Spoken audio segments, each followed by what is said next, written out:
just like real life.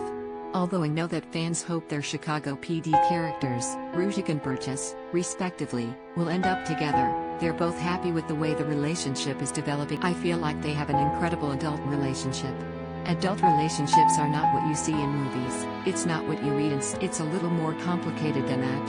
Flueger, 37, told Us Weekly during NBC's recent One Chicago that you've gotta give and then you've gotta take. You've gotta push and you've gotta pull. Though the pair have highs and lows, and sometimes end up spending the night together, their relationships is not gonna get any less complicated, he said, especially since they work together. Burgess' strength is in her heart, she feels things very deeply.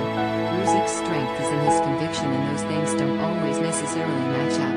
The 4,400 till the day they die, if they end up together, if they have a million children together, they're gonna be constantly butting heads. At the end of the day, they'll end up, but, then come together at the end of the day. That's how I see it.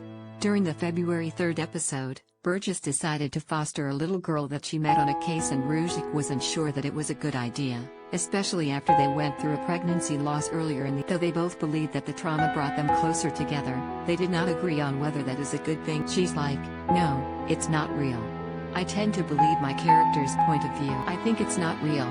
But I also think because they've had so much history and they love each other so much, even without the trauma, they're still close. Squerciati, 36, told Us exclusively following the episode. They have a very complicated relationship. I couldn't even unpack it. It would take years. She also added that she would love to see Burgess and Ruzek raise a child together. I do love it.